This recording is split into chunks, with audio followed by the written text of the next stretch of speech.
Did you wipe your camera screen? Yeah, did. Alright. Boom, welcome to another Crack Sessions. I'm here and we're going to be interviewing a very great female artist. Been seeing her music and she's popping, I'm not gonna lie, and she will blow this year, make it big. And she goes by the name of BJ Blacc. BJ Blacc. It's nice to meet you, BJ Blacc sister. It's good to meet you. So, BJ, what got you into music? What made you want to start making music? I started making music out of a place of actual like sadness. So when I was in like my lowest point, I would make music and it would make me feel a lot better about myself. I felt like it was a good way to express how I was feeling at the time. And that's how I really got into it. Then slowly I started getting better. Tried singing a bit, tried rapping, and then after that, it just was like, let me release it. Is there any current artists that you inspired you right now to want to make music? Like, some people, Tupac inspired them, Biggie might have inspired them. Is there anyone that kind of inspired you to make music when you were younger you were listening to? Yeah, definitely Drake.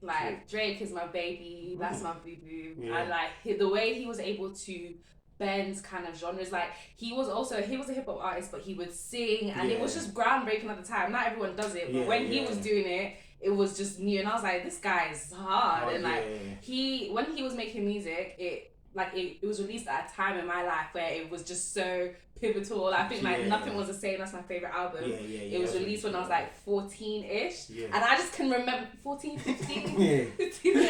I remember it so well. I can just remember, it can take me back. Like, certain songs will just take me back. And he was definitely the first guy that I was thinking, okay, I rate this. He's definitely an influence when it comes to my music. So that means if there's any artist that you would like to feature, if like your dream collaboration, would it be Drake then? Drake and Nicki. Because obviously Nicki is the first. Okay. When people try and talk about Nicki, I try and say whatever. Everybody was a barb. Like, everybody. It's true. Do you know what I mean? Everybody was a barb. Nicki had some bangers. She was the first and only female rapper for a long time when it comes to our generation. True. If I was to get Nicki Minaj on a collaboration, why not Cardi B?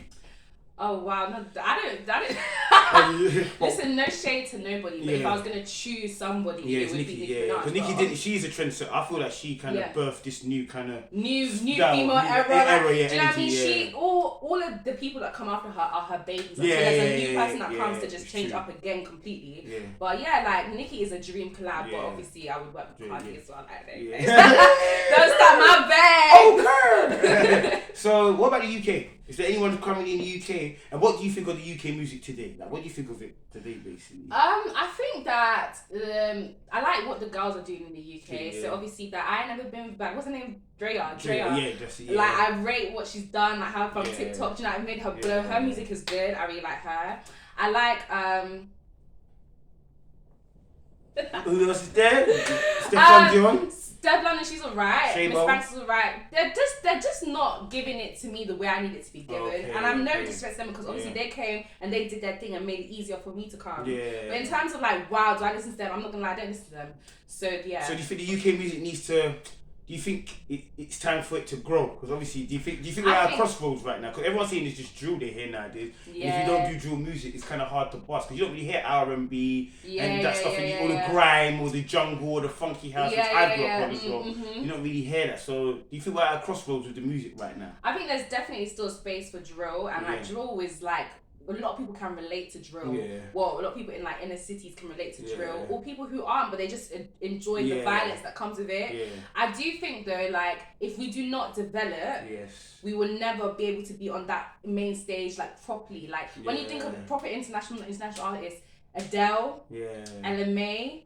And they're not doing drill. Do you know what I mean? Sometimes you have to like broaden it out a bit. Versatile. And I feel like a lot of these, like, for example, Digga D, he's kind of getting into that, and Russ as well. They're getting to that where it's drill, but it's with the hint, and Central C. Do you know what I mean? So I feel like when you combine the two, but I do feel like sometimes maybe England can, like, people in the UK, not everyone, but they can be a bit stuck on one kind of specific thing. But I think that's really most. But do you think that's because of the music industry? Because I was going to say to you, the next question I was going to ask is, what do you think of the music industry as a whole? Because would you sign a deal, be an independent? Because it's a very tricky thing with the music industry, and a lot of people that I've interviewed before in the past say they would like to do independent. They prefer independent, but they said if the deal's right, they'll sign it. So what do you think? I think that nowadays, even if you did want to sign, you have to be able to like do something for yourself first.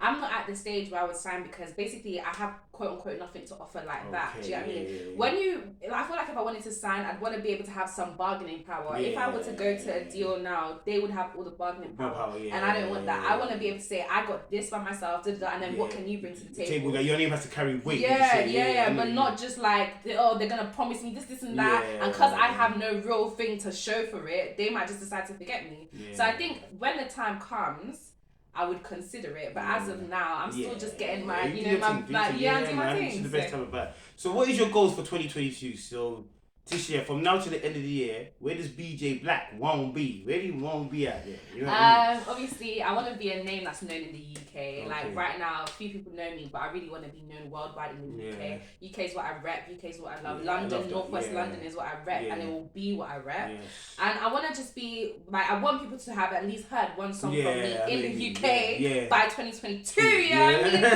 I want to be on some festivals. So I want to be festivaling, concerting, shutting it down. You hear that from sis? She's gonna be shutting it down. You know? Remember, I told you she's gonna be shutting it down. Thank you, Tyler. 100%. Come on, I got you. 100%. Yeah, so that's the 2022 goals. Okay, so last question: what do you think about marketing and promo? Because a lot of people say it's expensive, it's hard.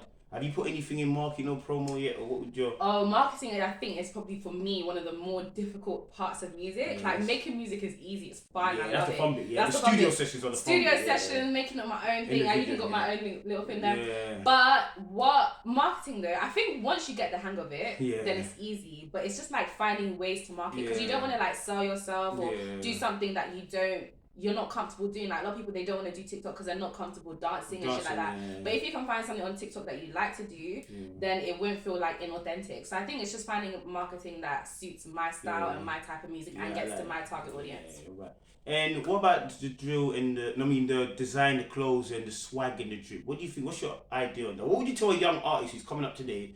What would you give them as an advice? Because they'll probably think they need to be drippy, design, and need a lot of money to make it. What would you? I think that, you know what? When you think about it, when you really, really think about it, some of the like hardest music and the music you relate to the most are with people when they're at their lowest with nothing to show for it. Like look at Kodak Black. Do you know what I mean? They'll come just no drip, just a t-shirt, joggers. Even people that like drill artists that you rate, even Digga D when he first started, they were just doing up tracksuit. You don't need to do over and above. Like it makes sense to do what you can right now, show people who you really are, and it will come. Like don't rush that. It's a waste of money. It's a waste of money. You heard it from sis. So some casual tracksuit. So BJ, we're at the end of the interview. Is there anything you'd like to say to your fans or the people that are out there before we?